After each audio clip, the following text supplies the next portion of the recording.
it is imperative that we be informed voters and we educate ourselves on all of the candidates so that when we go to the polls on April 5th, we can make an educated vote. The league believes that the best way for voters to learn about people is to have wonderful forums like this. This is a great place for us to have civil discord in a very civil manner. That's what we're here for. And while a lot of people don't think that we can do that anymore, have discussions without getting into a brawl, we believe that that's absolutely what these candidate forums are about, and that that's what we're here to do. So without further ado, we are going to start with opening statements, and we're going to start with Dr. Christopher Petty. 2 minutes. Make sure you turn on your microphone, as we are also live streaming and people are joining us via YouTube or Zoom. I'm not sure which platform. But Dr. Christopher Petty, in 2 minutes. All right, good evening. I see the mic is working. Good evening. I am Christopher Petty. I am a career-long educator with over 25 years of experience in the field of education. I am your candidate that holds Missouri teaching licenses in English and language arts, as well as an administrative principal license. I'm a candidate that has spent 4 years in the Normandy School District.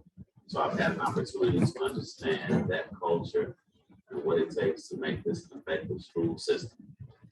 I'm also an individual who has spent time in school turnaround efforts and actually led school turnaround efforts in not only Cincinnati, Ohio, but as well as New York.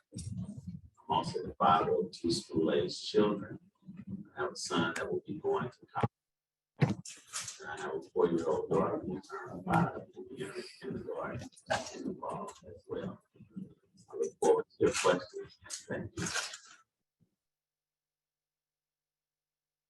Proceed to read.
I'll get my help with you. All right. Okay, that's right. Okay. My name is Marcy Reed. I'm a retired school teacher. I taught the school.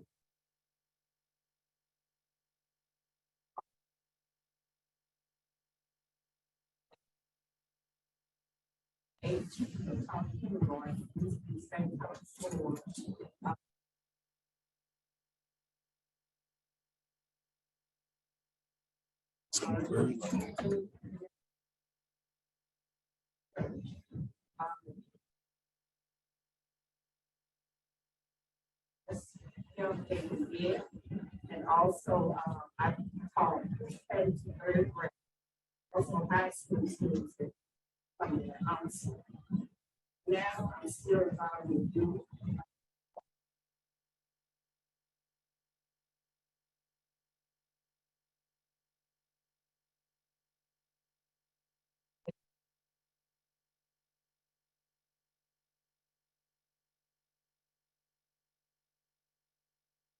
Thank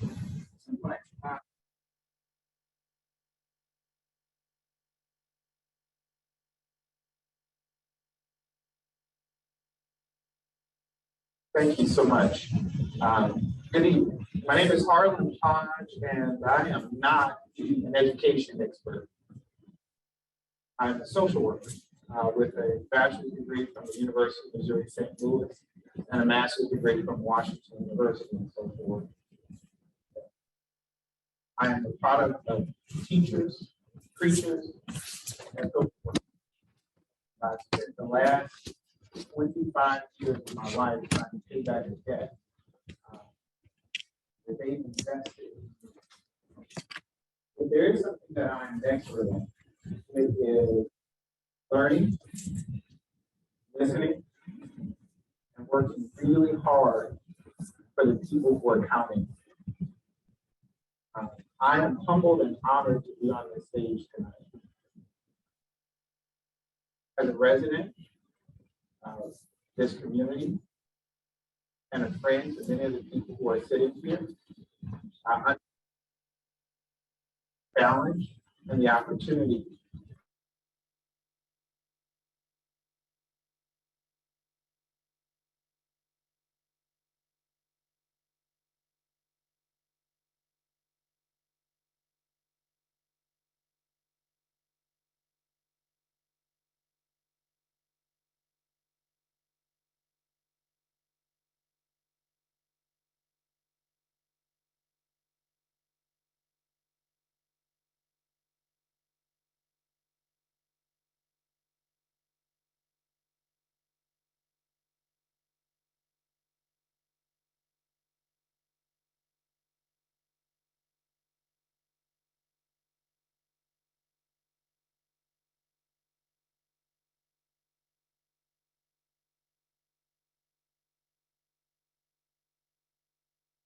okay student, okay parent. That's why. Give them this.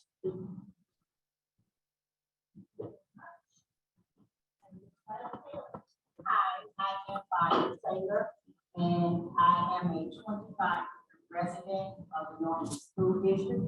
I'm a mother of 4 Normandy High School graduates. I'm also the grandmother of 7. I do currently have 1 granddaughter who attends Washington Elementary, and she actually lives in the home with me. At the age of 10 years old, I became an aunt for the first time. And from there on, it's followed. I have more nieces and nephews than I can count, but I can say this: I've always been around children. After I graduated from high school, I did not attend college. I will say that I did not attend college because of the extracurricular activities that I was doing at that time. But it's always been a part of me. I've always, I came up in the Church of God in Christ, came up in Sunday school. I am a Sunday school teacher as of today. And the reason that I decided to run for one of the candidates for the Normandy Collaborative is because our children really do need us. People are in the year 2022. There are more struggles within our children than ever before. When my children were in high school, I was, or even in the beginning of kindergarten, I was there to take them to the first day of kindergarten. I was there for Parent Appreciation Day. I've done all that could be done. And my home was considered the home where all of the neighborhood children would come for safety. And so I would like to be a candidate, and I would also like to hold issues on the school board because my concern is our children, and I will put our children first. Thank you. Thank you very much. As we move into the questions, please let me know if you need me to repeat a question as we go through. I'm happy to do so. We are going to start with Ms. Marcita Reed. If you could please, and again, for the questions, you have 1 minute. Some of you touched on this a little bit in your opening statement, but why do you want to be a school board, and what makes you qualified to be a school board member? The school board make a difference for our children. I feel that I've been in the school districts, know in and out what's going on. This is more transparent, and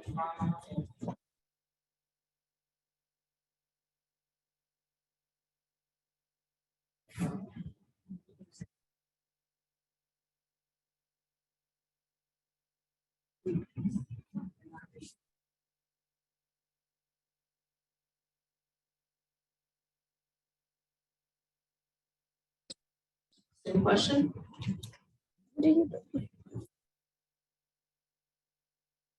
Battleground of the Civil War. And we've got quite a fight on our hands in our school district. And we need people who are advocates and willing to fight for our schools in these. We have to have the right people advocating for our community on this board. We have to have people who believe in our students' potential, who believe and understand what it takes for a community to move forward. And we have to have people willing to stand up and do what needs to be. We have a plan in place. We don't need a new plan. We need somebody willing to put in the work to do what we know needs to be done. We got a strategic plan that we brilliant. Wonderful. Now we need people to work. I'm willing to work. That's why.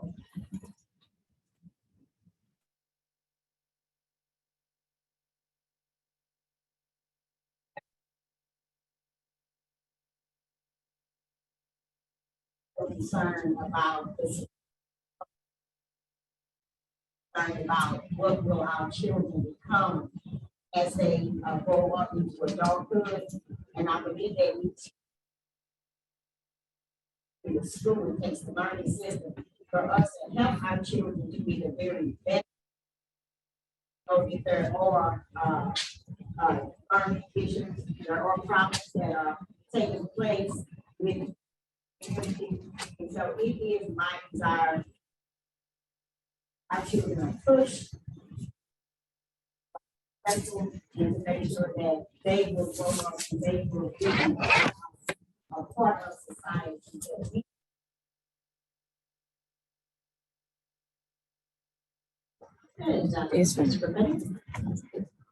Yeah. Words, rhetoric, eloquent speech.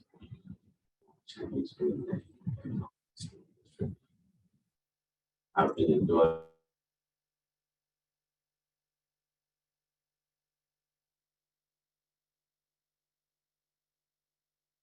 that I'm most proud of. Endorsing President of the Student Council at Normandy High School, Stefan Cody. I'm running the Normandy School Board because my background experiences,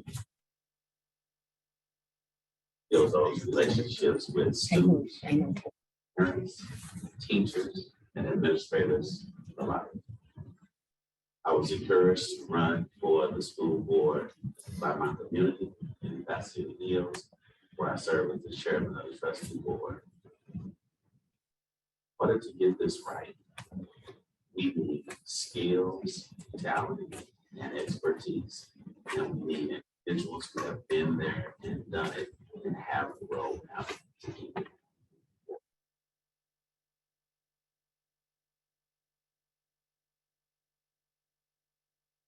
Moving on to our next question, Mr. Harlan Hodge will start us off.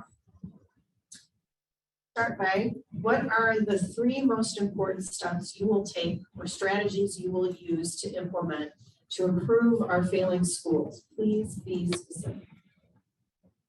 Thank you. Our first priority is full accreditation. We must have an accredited school. The first priority is for us to have the superintendent of our school district who's fully accredited, able, and willing to do and exercise the strategic plan that has been outlined by our community. We cannot take for granted the full investment that has been done in 2020 to identify where we're weak and what our priorities are.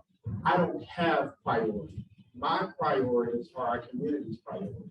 The first priority is to create safe schools for our students. 38% of our students said that they feel safe being at our school.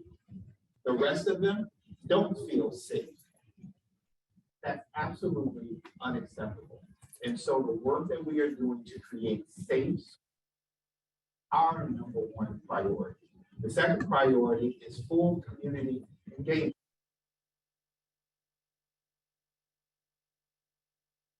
Thank you very much.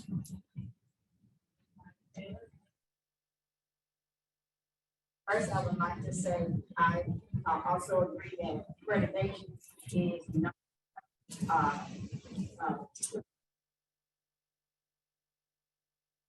does determine school accreditation, no longer provision. I am also concerned about, making sure that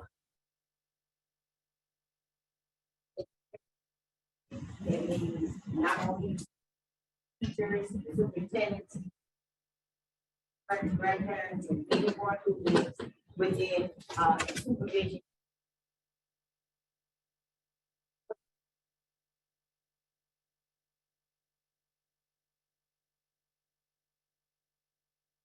That our children can achieve. Dr. Christopher. First of all, let me say this. I've already started on, doing what I think the school board member needs to do. Let me give you an example of that. I've already met with different alumni associations from Normandy High School. Most recently, I met with the class of 1992. Washington. We need to definitely engage both parents and community partners. But I want to be clear about something.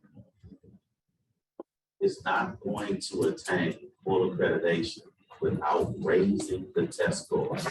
And we need a candidate on this school board that knows something about raising test scores, that has a track record of demonstrating that they can go into schools and get the scores up. That's the beginning of us returning to a fully accredited school district.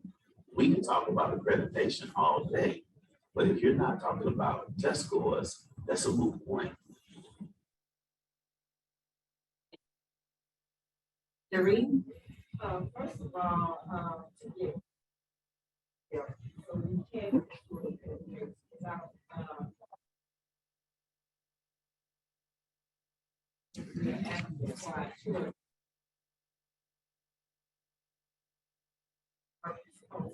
it's all about them. Third thing is community and parent involvement. Getting moving, the community gets involved, everybody comes on board. So our kids can have a part of it.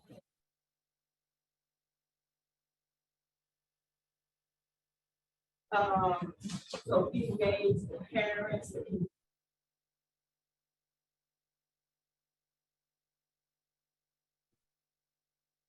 this district where it's supposed to be. Yeah. Our next question, we will start with Miss Violet Taylor.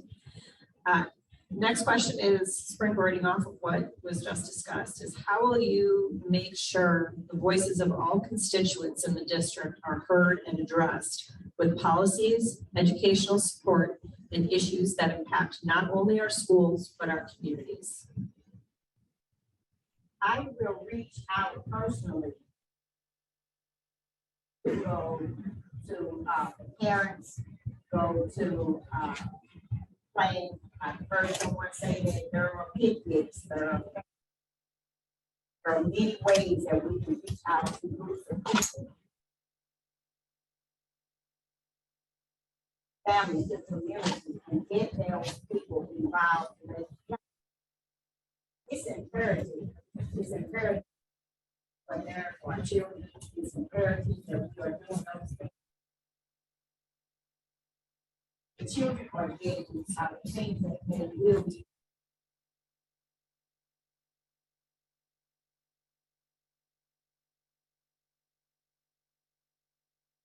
Christopher Petty?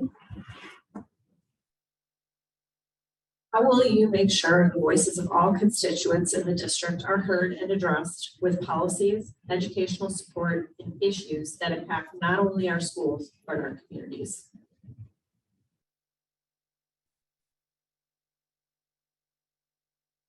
Hear from all stakeholders. You have to begin with an open door policy. You have to begin with some level and degree of visibility within the schools. You're not going to hear from everyone and make sure that all voices are heard if you're not available yourself. So I think the open door policy of being visible in all of the schools is one of the things that we need to do. I also would add to that I believe wholeheartedly straightforward communication, being very open, honest, transparent, and direct. I think that when you share information with your stakeholders, when they're able to see what goes into the decisions that are being made, they can get behind. But I wholeheartedly believe that transparency is the key to engage the voices of all of the stakeholders. Marcy Reed.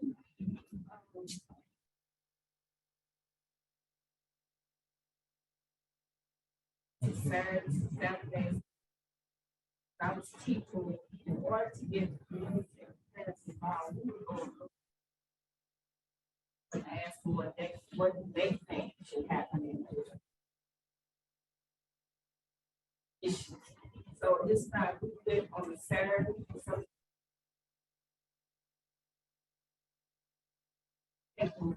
charge and then what's first, what's important. So we get a Saturday.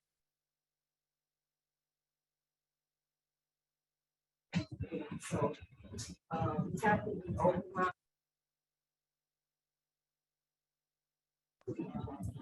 Voice what they have to say, if they can't say it themselves.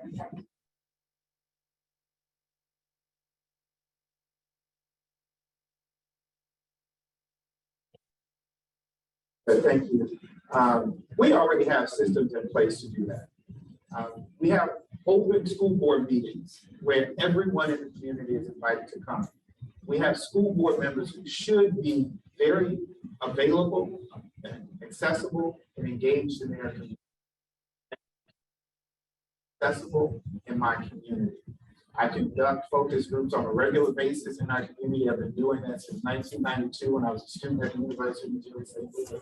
Most of the people I know in this room, we know each other through our interactions inside of the community and the work that we do. You should be known as a member of this community if you're on this school board on a regular basis. I like to use the balance of my time to delineate two roles. A school board member is not the superintendent of this school district. A school board member their responsibility is governance. We are not running the schools. Our job is to be the voice of the folks in this community and to make sure that we manage a superintendent who executes and manages the school district.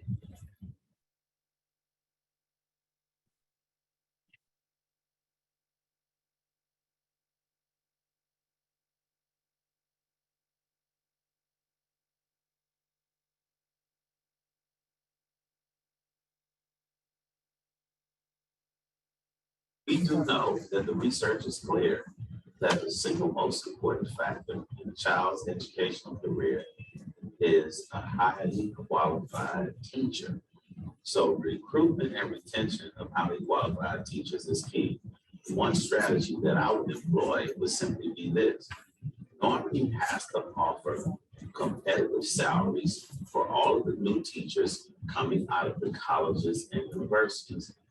Normandy has to have a recruitment strategy that focuses on recruiting teachers from those universities that are producing the top performing teachers, not the universities that are producing the lowest performing teachers. Normandy also needs to make sure that we have a salary schedule that addresses teacher candidates getting a master's degree and making sure that when they complete that degree, they can expect to be compensated fairly for completing that next step in their learning and their credentialing. That's how we will recruit highly retained staff. If qualified teachers as myself. Teaching, if anybody said I can teach, but it has to be.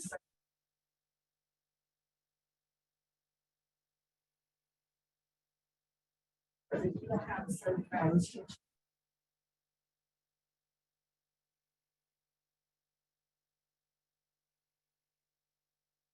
Even from school or things, they have to be certified in the area. Also, certified. We have to give them, we have to give them colleges. It doesn't have.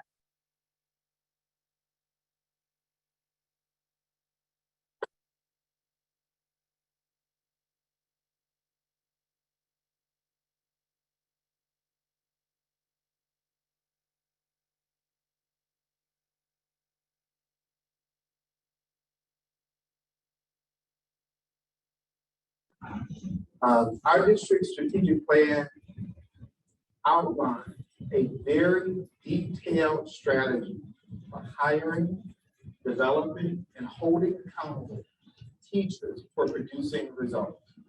This is not the job of school board members.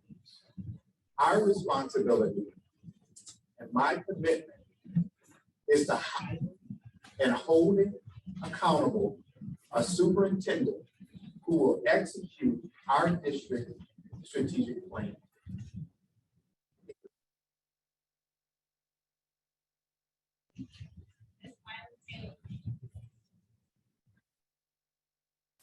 Number one would be is to make sure that those teachers who have credentials, and then those credentials have been also if available, make available something that if we could give them an incentive, say, a plan, a better plan. Look forward to.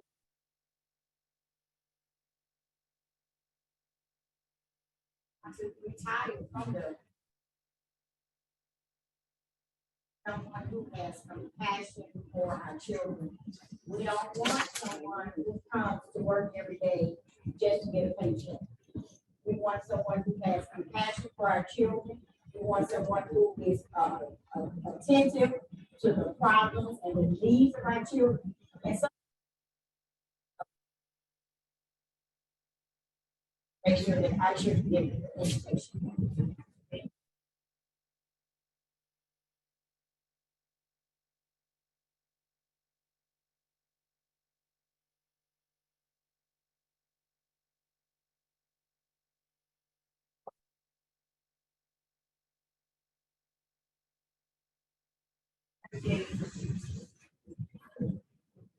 Back to, I would make sure that teachers know that they can call any kind of, any. If you're free to have open door, they can come and speak to the board about, also that they would listen, they have.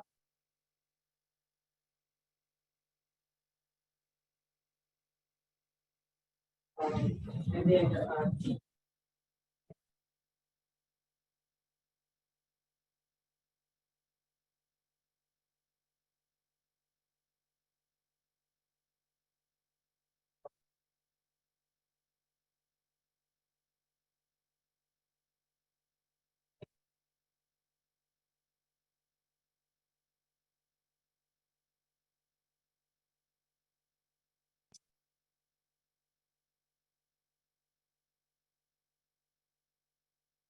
Board members should operate as a unit. As individuals, we have no power, no authority. My influence as an individual in this community does not change once I become a board member. Our influence and our potential lies in the ability for us to work as a collective board to execute the desires, the hopes, and the dreams of the people who put us in this position. And so my hope is to be able to work collaboratively with all of our board members to understand the priorities of this community, to make sure that we are bringing all of our individual resources, our passion, our work together to execute the plan that we have decided. I will keep going back to our strategic plan. For those who are not familiar with it, it is available on the website. It's also available on my website, harlandhodge.com, for us to look at.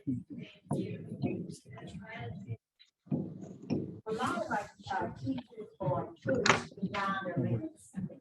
And a lot of times those problems that are existing within the schools are not paid much attention to. If we roundtable discussions, find out what the concerns are that the teachers have, find out what problems they're having, and then we can sit down collaboratively, try to come up with solutions, because whatever is causing teachers to maybe decide to leave the education field, we need to find out what those are. In order for us to fix the problem, we have to first find out what the problem is. And don't ask questions. A lot of times people think because they look at you and you have a smile on your face, they assume that all is well, but sometimes they're and once they're brought out, they can be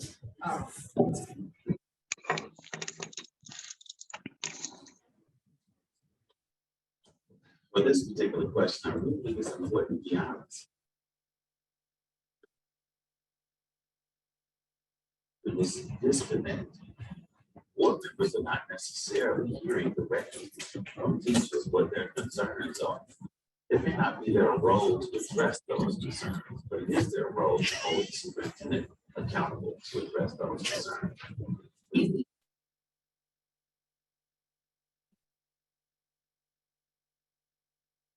Parent level, the teacher, and the building administrator level.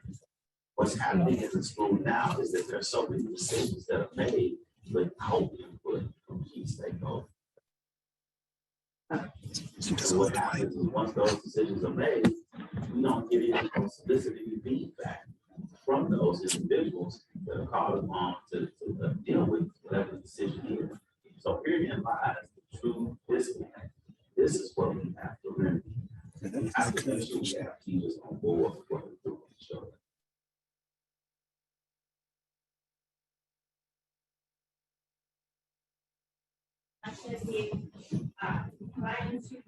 So just kept their mic on and muted myself.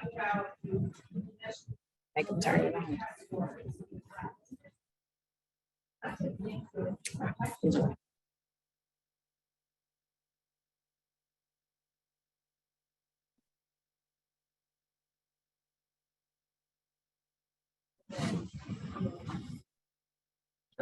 Those are two really big questions. Yes, they are.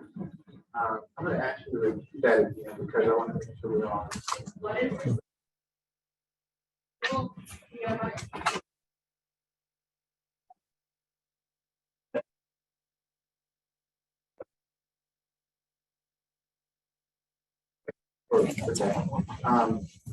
Again, I don't have a plan. We have a strategic plan that has been outlined.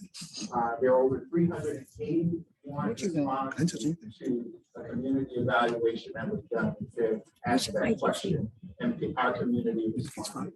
We had focus groups with teachers and students. One of them, our teachers and students responded to that question. We had administrators spend hours upon hours asking that question. I am not a teacher. I am not a student in this district.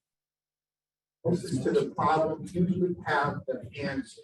They've already answered us. They said we've got to make safe schools. We've got to encourage our great teachers who are here. We've got to create You can hear unless they don't turn on their mic. learning and teaching. That's the priority. And we are just addressing the first part of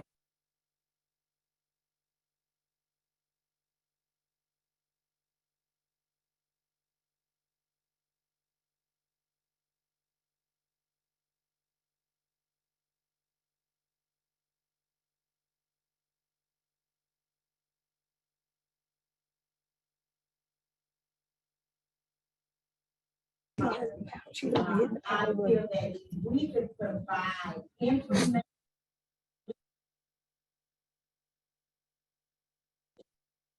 better prepared when it comes time.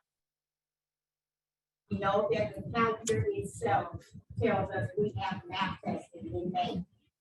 A lot of parents don't read the newsletter. A lot of parents don't read information until it's the last minute. So if we could provide information, what that order, so it is time to prepare.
The issue and maybe something.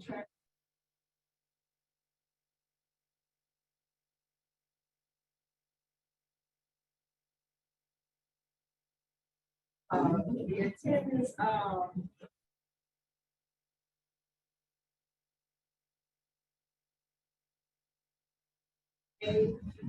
we have to make sure that we get prepared for that. And if they're there,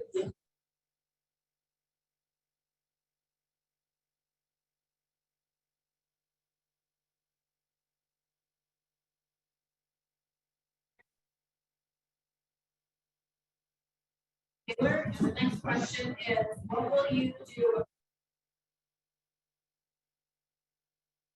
in leadership?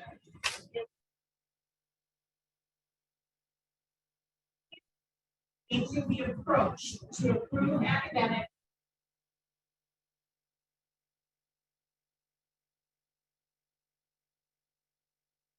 see if we could get, we know that we have newsletters, but let's be honest, a lot of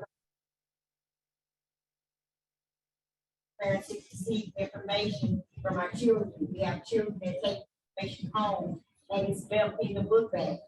And so if the approach would be to try to reach out to them, maybe set up some type of a program where we can reach out to parents, maybe some door to doors, going where the parents are and letting them know it's important that you be a part of your child's education. It's important that you have an understanding of what it's going to take for the children to succeed. So my proposal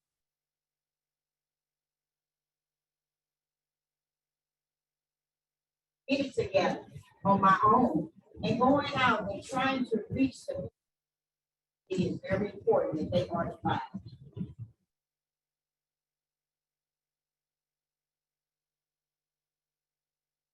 I do feel that it's important for us to establish resident experts in key roles in the Normandy School District.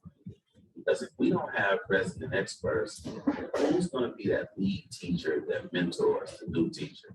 If we don't have resident experts, who's going to be that teacher who can be that trusted, caring adult for the child who's having a bad day? We need resident experts in the Normandy School District. And here's what we know. Let's talk a little bit about leadership. The best way to establish trust, all leaders have to be trusted. And the best way research tells us to establish trust is through competency. Be competent in order for people to trust you. They're only going to trust you if you've been there, you've done it, and you're on the front lines with them. You know what they're going through, and you understand it, you know something about it. So I say we do need resident experts to address this issue.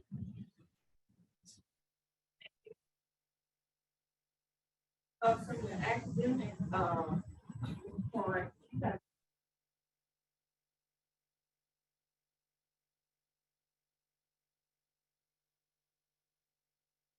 classes, we have enough books, not enough paper. Yeah, also.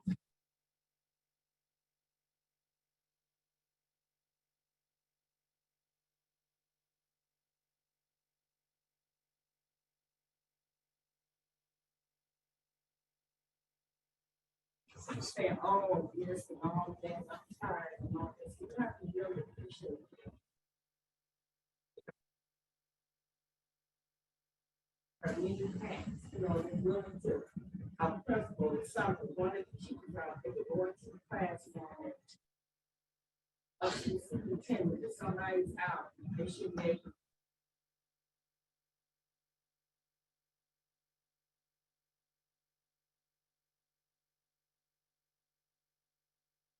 My assumption is that we have great leadership in place. I've met them, I've talked with them, I've seen them. My assumption is that we have committed families in our community. I've met them, I've talked with them, I've heard them. And we have great students in our school. I've met them, we've talked. They've told us what they want. We have outlined 5 really clear strategies for improving test scores and bringing us back to accreditation. In the neast 30 seconds, I'll read them to you. 100% of our students will feel safe at school. 90% of our students will be in attendance 90% of the school days. 100% of our students are exposed to rigorous standards, aligned text and tasks in the classroom. We will triple our percentage of students reading and doing math on grade level. We will increase the percentage of graduates who enroll in college by 50%. That is our strategy.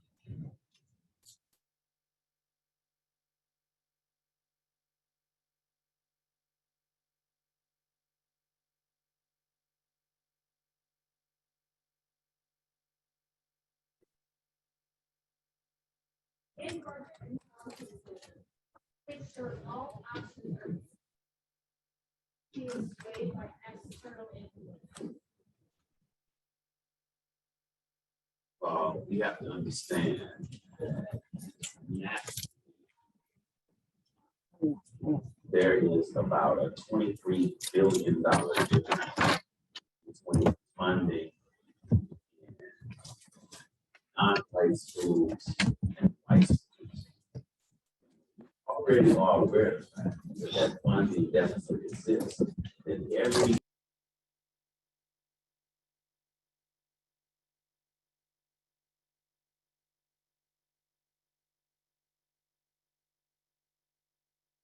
classroom. Yes, the superintendent makes a difference in the district. Yes, the principal makes a difference in the school building, but the most important difference that's made in a school system is the difference that teachers make in the classroom every day with students. So we got to have a focus that we maintain on redirecting the the funds and the resources to support teachers in classrooms. Thank you. Ms. Mercedes Reed. First of all, we have to sit down. Like, work on doing it,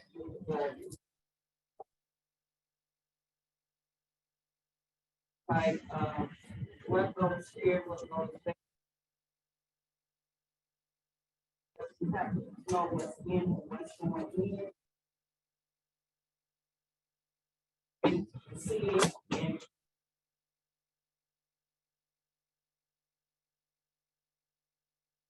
Mr. Harlan Hodge. No surprise, in 2020, our strategic plan identified that we would need to raise over $8 billion to meet our budgetary goals over the next 5 years. We know through the financials that we will have a shortfall in the next coming year.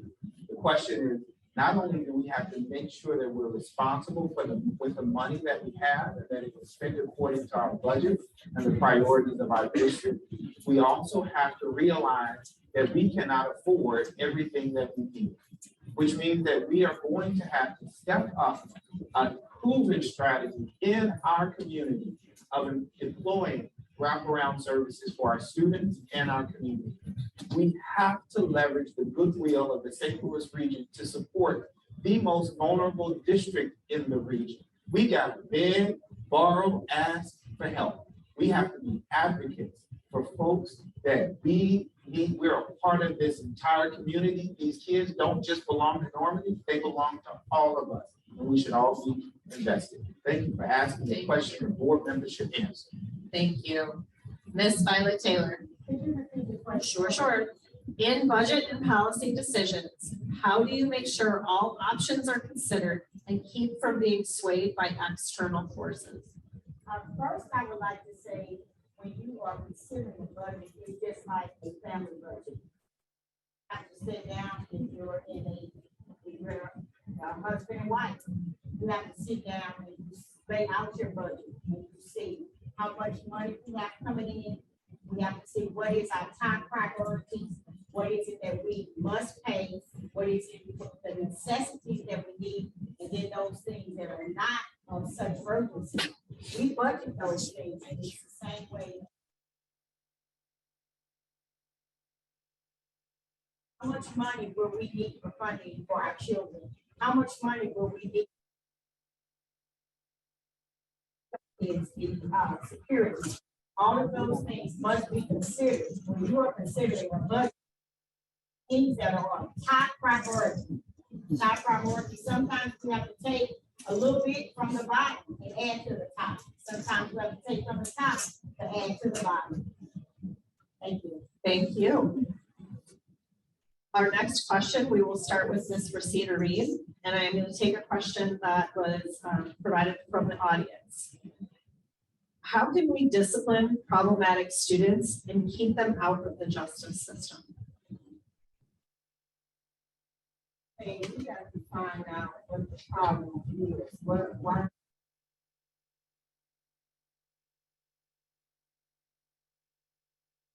About what's going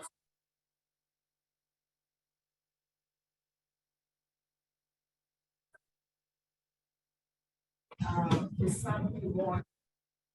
And we just dismiss it as, oh, they all right, they're gonna be all right. Yeah.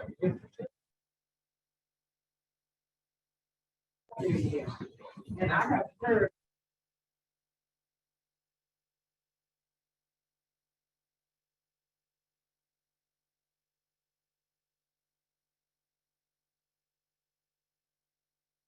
Something kind of school, so it's.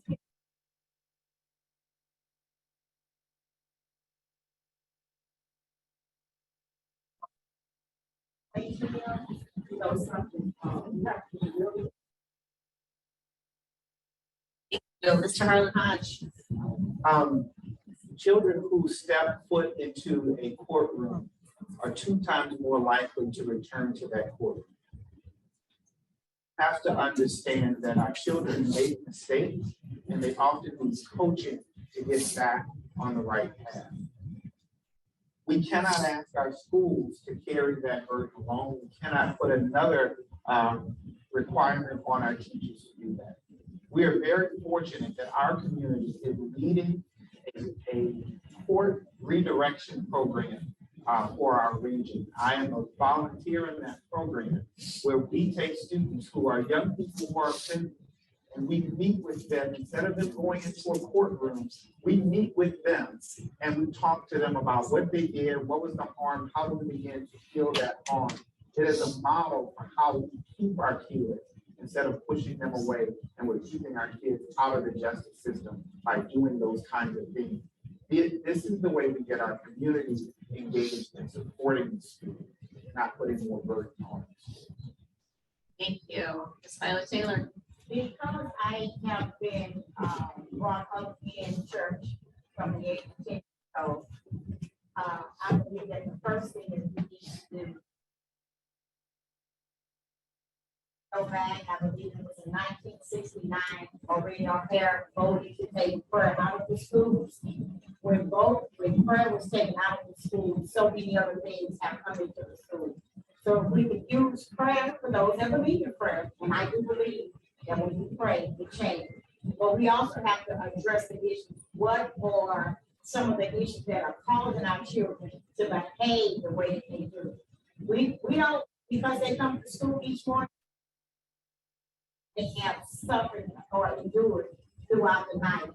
When COVID hit, it burned in my heart because I felt like there are children who are now stuck at home. Some are in homes where they don't have food, they don't have heating, they don't have air conditioning, and some may even be through a lot of other traumatic.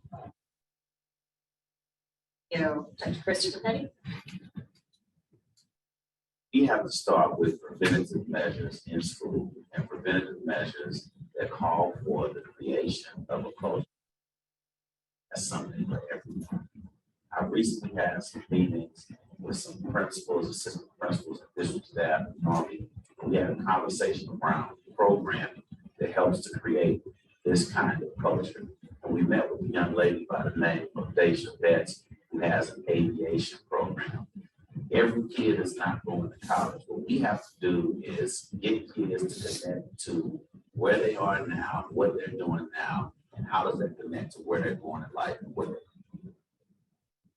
So what we need to do is connect with different programs and things out there. There's a program out there they call Scholar Path that does exactly this. It inventories kids' interests. What do you want to do? What are you interested in? Where are you going in life? What do you want to do in life? And then it helps create that trail of breadcrumbs that will show them what they can get there. That's what we have to do to keep kids out of the penal system. All right.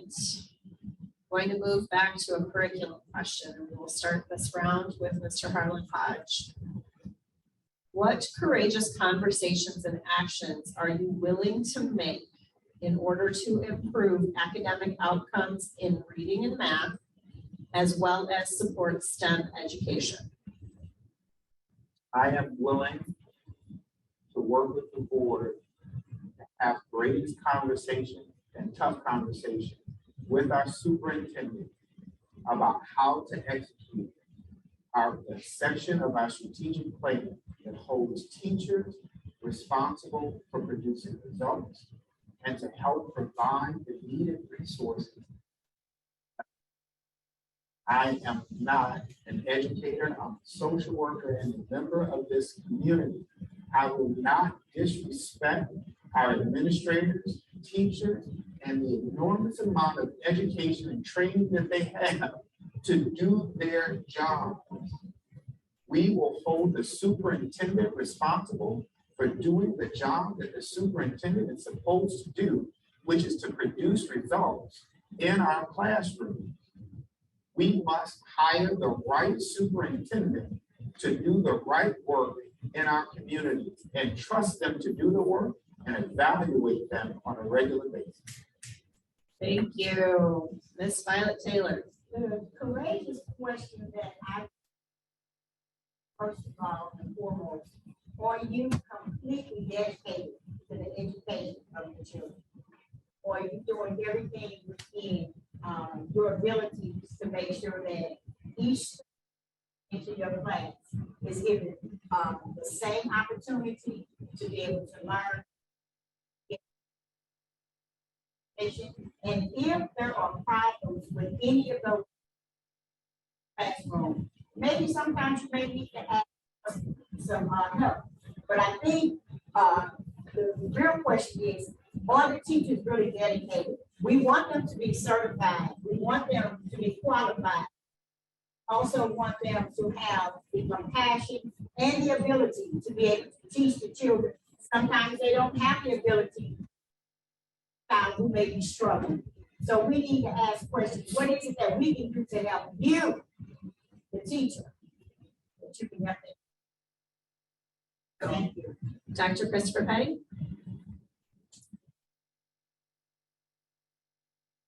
When you talk about curricular tools, making tough decisions, somebody that's not talking about third grade reading scores.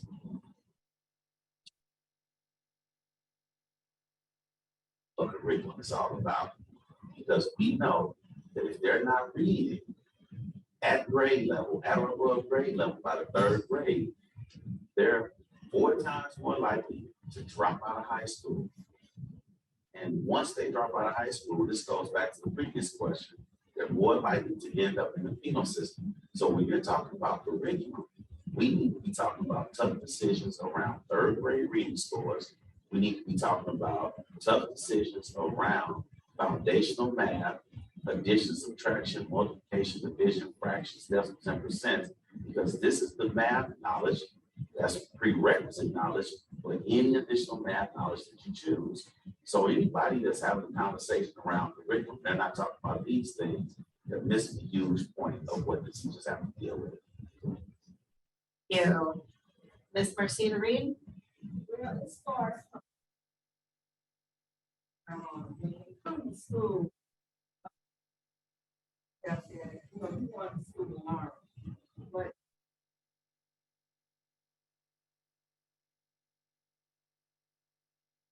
making sure that our kids are reading or trying to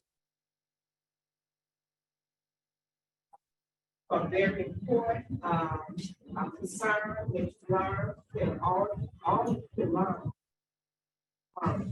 Don't tell me you can't learn. I can't do this.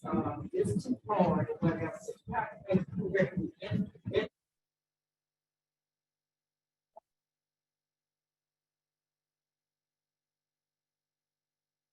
so when they get to the upper grades, they won't have a fear of failing because they learned it from the.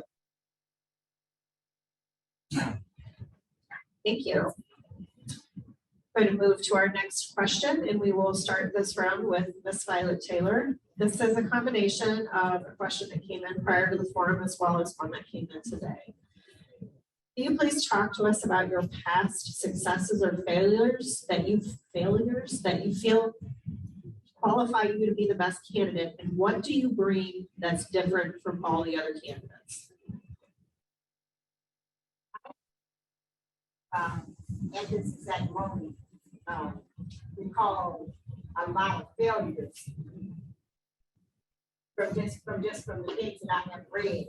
But what I will say is that I believe that there are some things even within the curriculum that I struggle with as a grandparent with a granddaughter who comes home with a paper packet, which is her homework. It's hard for her to be able to complete homework assignments.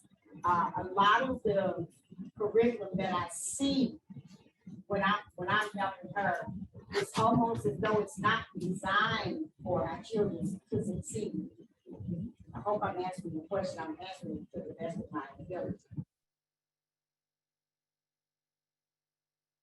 The question was around your successes and failures and what has prepared you to be the best board member. Thank you.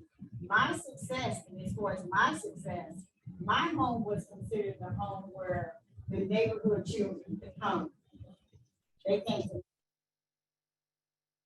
No worries. So we'll come back around to Dr. Christopher Petty. So what successes and or failures have prepared you to be the best candidate for school board?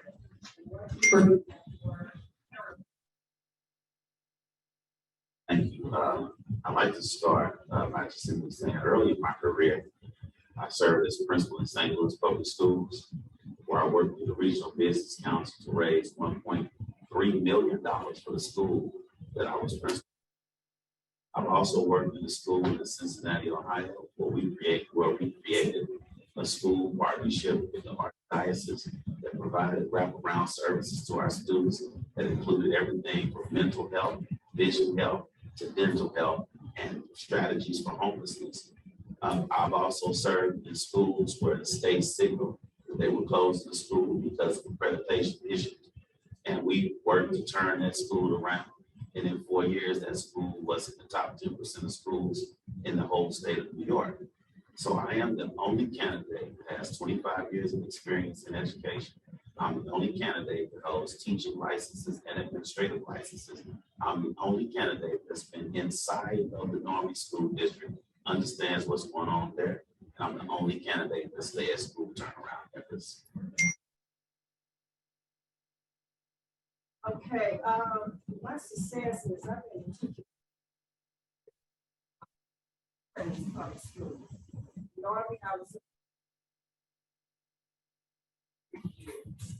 my success is that I got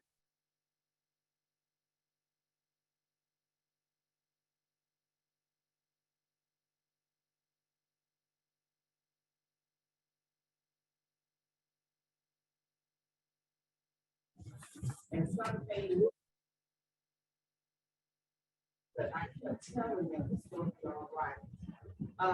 Founder, I saw one time parent teachers conference. I couldn't make it because I was sick.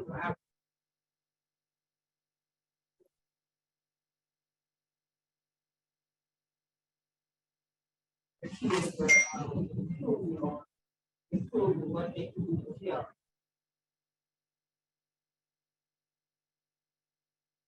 Thank you. Mr. Harlan Hodge. I've had many failures. My first marriage failed. My first business failed. I failed to give my son all that he needed to be successful in college. So he failed the first year of college. I've learned that failure is just feedback. An opportunity for you to learn from your mistakes. In chess, I'm a chess player. I teach all of my chess students that they take notation for every game that they play. We have two responses when we lose. We can label ourselves losers, or we can label ourselves learners. We have failed our students in this district. Doesn't make us a failure. We have to learn from our mistakes, and we will when we learn from our mistakes. Thank you. We'll move to our next question, and we will start this round with Dr. Christopher Penny.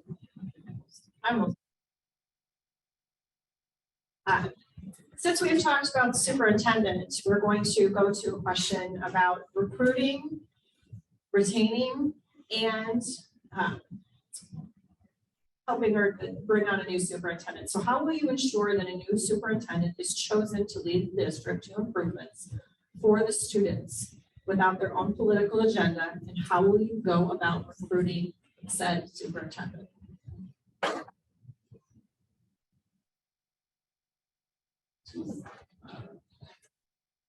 Be anything other than myself give you a straightforward answer to this question. But this school board is not a popularity contest, and who our efforts must wholeheartedly not only focus on someone who's qualified to do the job, but someone who has demonstrated and proven record of having done it.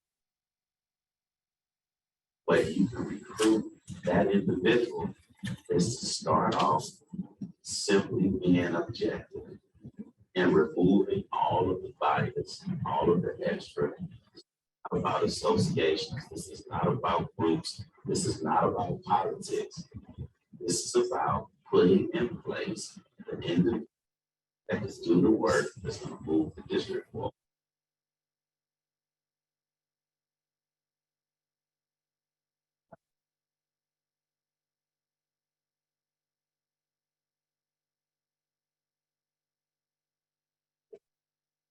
And, parents, the community,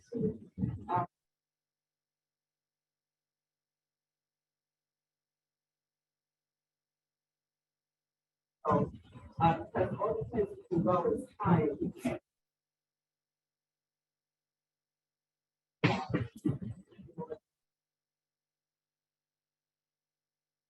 Mr. Harlan Hodge? Time out on experimentation with our children's education. We don't need any more innovative people with creative ideas who want to build a career on our district. Someone who is doing and has done what we want done. I made a commitment in my role as a leader at BJC Healthcare to only hire people who are doing what we want them to do. Not people with hopes and aspirations, not people with flowery ideas about how to do something new and different. Time out. We're not doing that anymore. We know what needs to be done in our district, and we will hire somebody who has a proven track record of doing that and producing results. That's what we need in our district. Ms. Violet Taylor? I would say, as far as recruiting, we need to look within our own city limits first. See if there are qualified individuals within the city of St. Louis versus going outside of the city of Missouri. Making sure that that person is certified and qualified. Make sure that they do have proven track record. And also someone who has a desire to see that that person must be approachable. If you are really of no help to the district, you should also be able to sit down and listen to not only the students, the teachers, and the community. And whatever it is that is brought to the table, be able to receive that on those suggestions. Be willing to move on those suggestions. And those would be my qualifications. Thank you. Proceed to read. We'll start this next round of questions. This goes back to students. Attendance is one of the biggest problems we're facing in the district. What is your immediate plan to get our children in school and motivated to learn? Just from the parents and ask them, why they're not coming to school, listen to what they're saying, maybe transportation, and maybe issues they face now.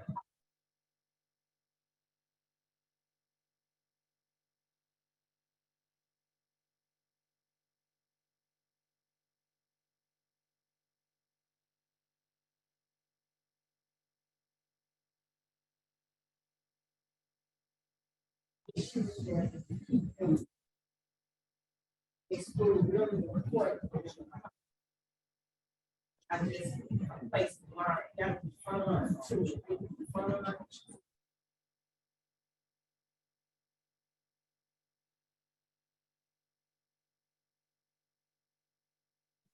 Mr. Harlan Hodge?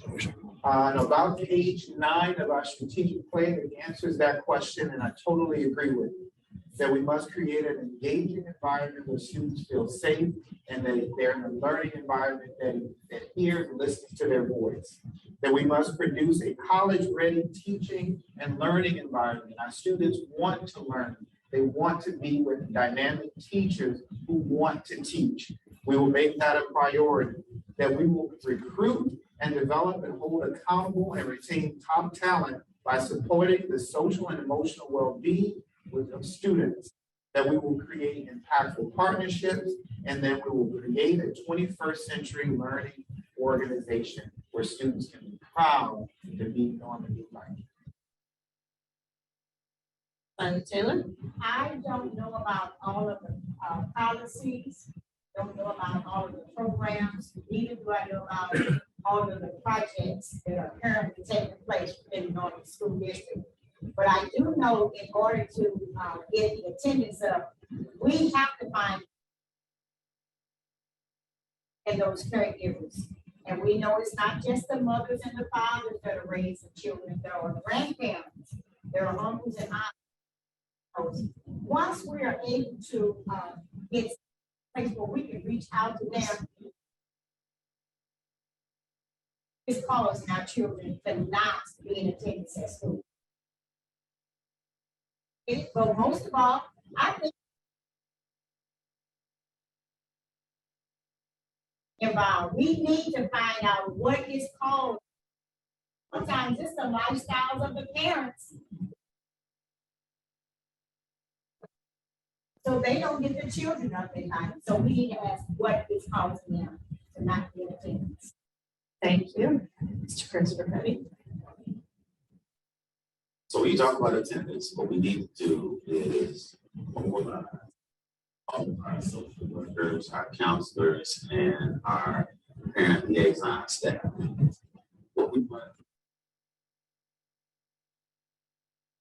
like transportation, any kind of domestic issues going on in the home, any issues with regard to the basic needs like food, clothing, and shelter.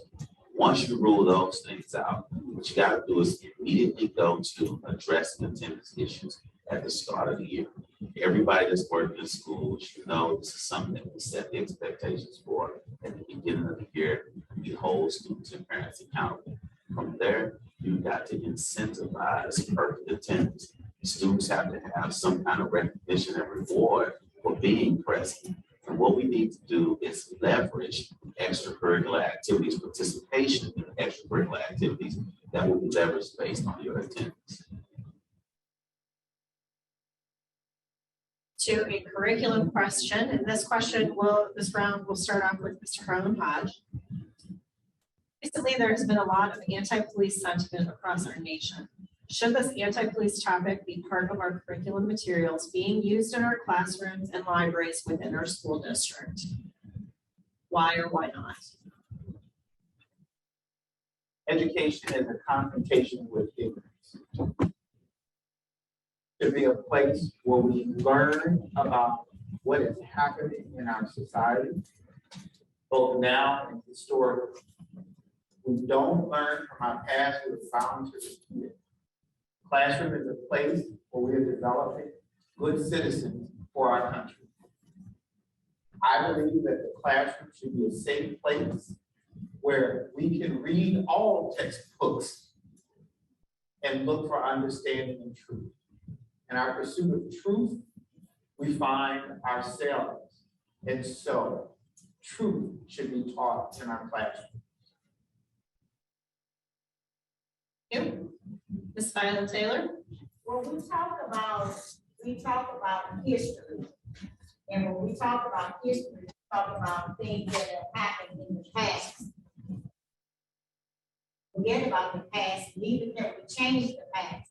But I believe that when it comes to the anti-police information, those things being put into the school system, I think our children need to be aware of everything that's going on. Now, when I say everything, I don't mean kindergarten being talked about sexual orientation, but I believe that those things that will affect our children, especially when we go with those elementary and those high schools, they need to be aware of what's going on, because a lot of times when we see it, when our young people are approached by the police, most of the time they are afraid. We don't want them to be afraid. We want them to be able to receive the police, hear what's being said. Thank you. Dr. Christopher Petty? First of all, I would say that I am pro law enforcement, and that it is undeniable in society that at some point we all have to recognize. How you do that, I want to just share with you a page out of my day today. My current role, I serve as the dean of schools. A career day type activity where St. Louis County Police Officer Austin Williams came to an 8th grade classroom and spoke to students. He didn't speak to them about crime and criminology and criminal behavior. He spoke to them about being a student in a school where I served as principal and how what the values and the character that we promoted in that school, how it led to him becoming a police officer, being who he is today. He allowed the children to ask questions. He engaged the children. And what this does is this prevents the children from being fearful and afraid. I want to just quickly tell you about how my office works in this dean of students role. In my office suite, there's myself as a dean of students, there's a counselor, and then there's a school resource officer. So whenever we address issues in the school, all three of us are present and they see us working as a team. This is how we need to approach law enforcement in schools. All our children feel safe.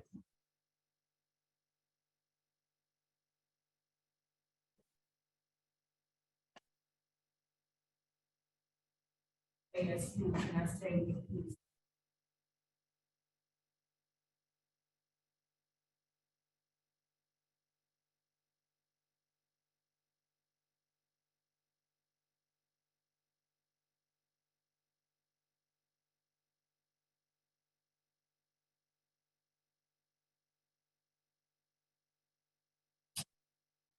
and they will come and talk about, you know, what their job was.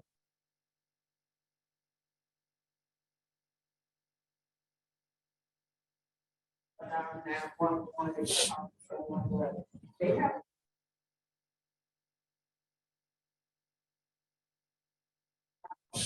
They might feel more.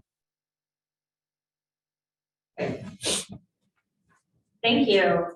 We're going to ask one last question before we allow the candidates to provide us with their closing statements. And we're going to end our questions with money, everyone's favorite topic. And we will start the questioning with Ms. Violet Taylor. How do you plan on using funds to upgrade your schools or upgrade the schools as well as support teacher compensation? I would a strategic plan, just as I mentioned earlier, just like a budget.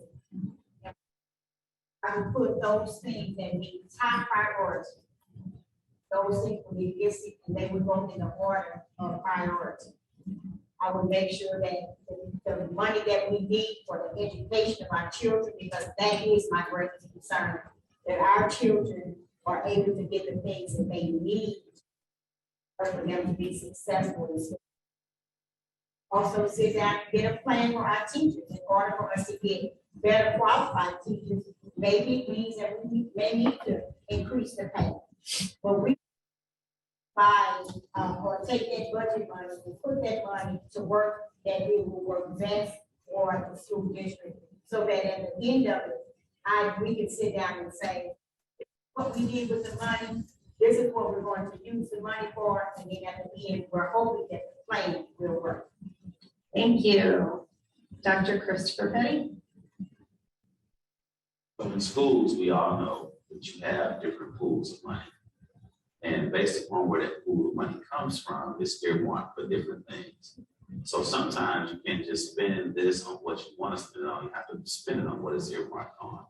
But here's the key thing that I want to share with you. It is very important that our teachers feel valued. It is very important that our teachers feel fairly compensated. We are not going to retain teachers if they can go to the neighboring school districts and make $5,000 to $10,000 more. So I think that we need to look at budgeting from the standpoint of making sure we keep highly retained, highly qualified teachers. Here's an area where I will say the district has done a tremendous job. The facilities look great. Look at this beautiful building that we're in tonight. Look at the construction that's going on at the high school. When I spoke to the president of student council, he talked about that. Everybody's proud about that. So this is the area where we've done well. We need to look at compensating teachers. Talk about those needs,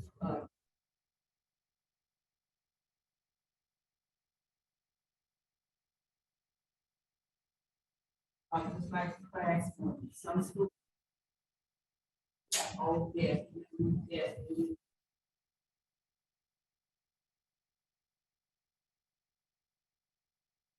Get this for me inside. This is just a modern this. Bathrooms in schools, upgrade them to state of art, you know, make. The nice things, we got nice things at school, not just one school. Also, give the teachers incentives and make it easy. But no, never saying.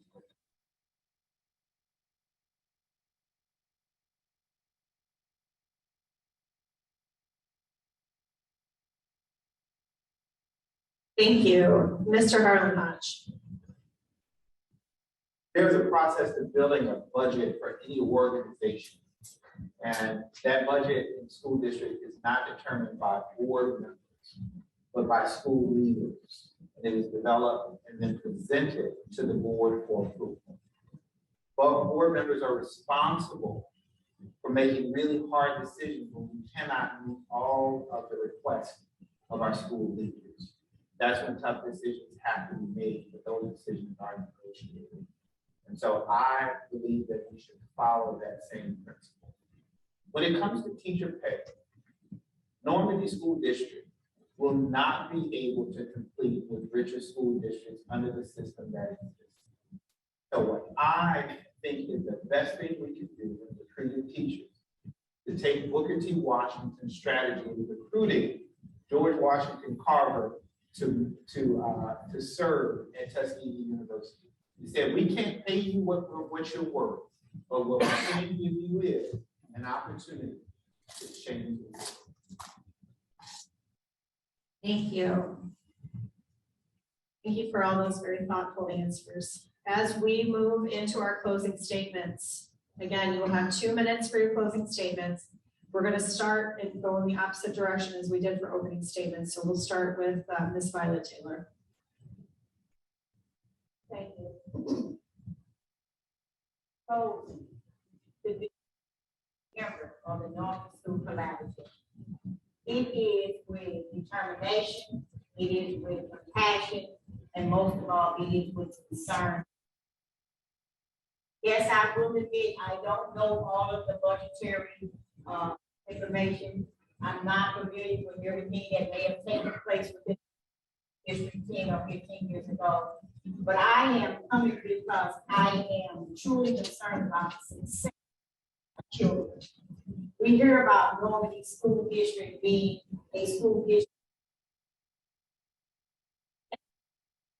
but that's not how it's supposed to remain. We can change that. If we don't work together, it will never change. And so one thing that I have always said is, my house was the home where all of the neighborhood children came to my house. They knew that we could go to Miss Taylor's house. I had multiple unauthorized sleepovers. I had many days I pulled up and everybody was in my driveway. The question was asked, what are you all doing? And they said, we're not doing anything. I said, right, we're not doing it here. Because the thing of it was, if you didn't go, you couldn't come to my house. And if you came to my neighborhood, to my house, and you didn't act appropriately, you were put on what we call a timeout. And so children have always been my concern. I've always been around the children. And I've always had the passion to see our children excel. I have chosen to put children first because that's what really matters. We know that there's money, but it takes money to run everything. It takes money.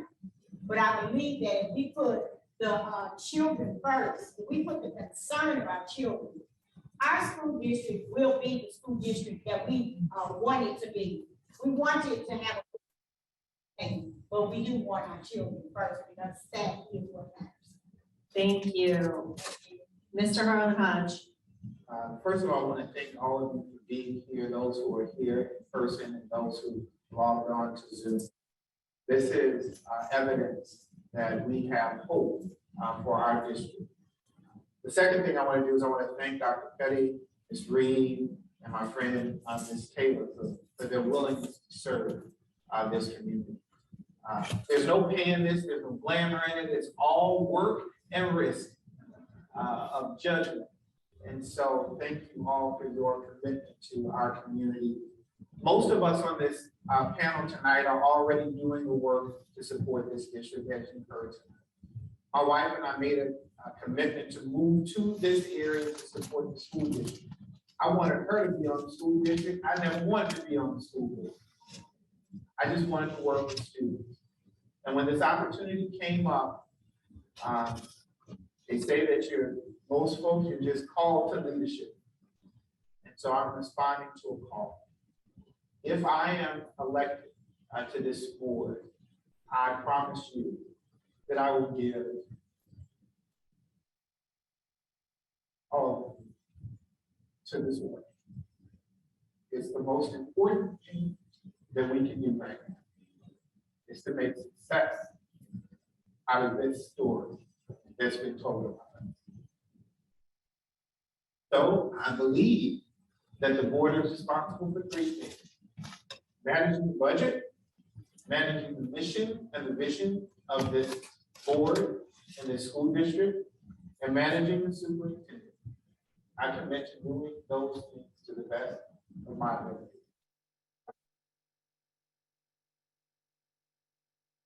Thank you. Ms. Marcita Reed.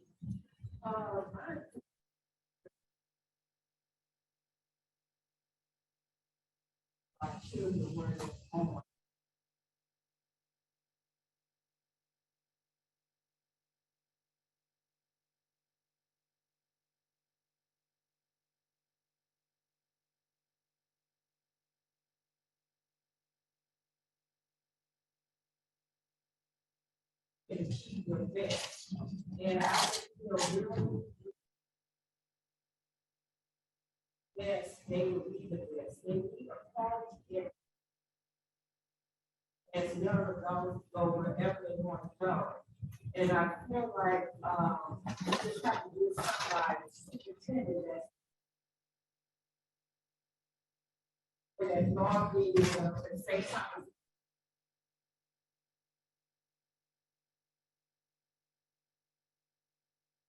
In the middle of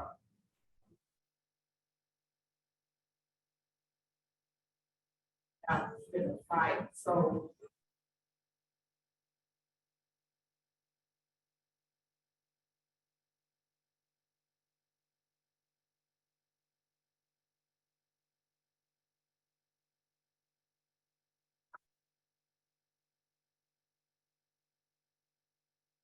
Thank you. And Dr. Christopher Petty.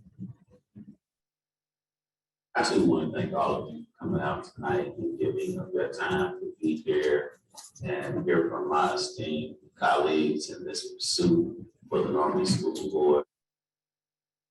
I've just participated in this process, come to gain a lot of respect for Marcita Reed, Arlen Hodge, and Bob Taylor. I think that we have some good people running for the school board. I just want to point a couple of things out though. I don't consider myself to be the smartest person in the room. I just read a lot. What I have here is a document that is a position paper. This document is entitled, "Not Without Us, the Historic Perspective on the Education Crisis in the Normandy 24-1 Community." This is why I'm running for the school board, is because I believe in educational sovereignty, and I believe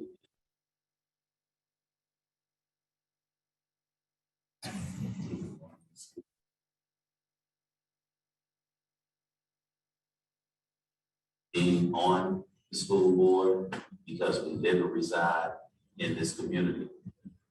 I'll share this with you. That's in the hills where I live. Very few people know me, but they all know my 5-year-old daughter.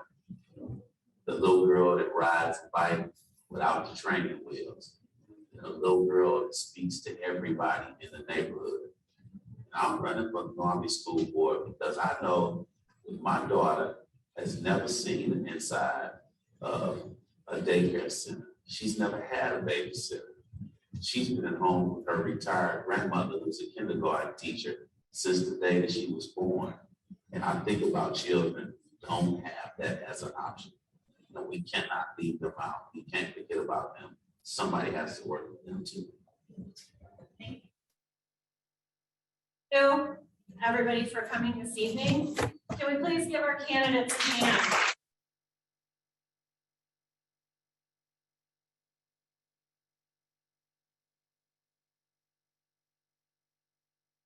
Thank you for running for school board and being willing to participate in this process. I'd like to thank all of you for making this a successful event. And thank you to everyone who tuned in via Zoom /YouTube/ whatever form you're on there. Thank you for the Normandy School Collaborative for having League of Women Voters here. We very much appreciate being part of this process. This helps us be a stronger community. If you would like more information about the League of Women Voters and what we do, we have information in the back on the table on your way out. And if you'd like more information about your candidates or any of the issues that are on your ballot, April 5th, you can go to vote411.org.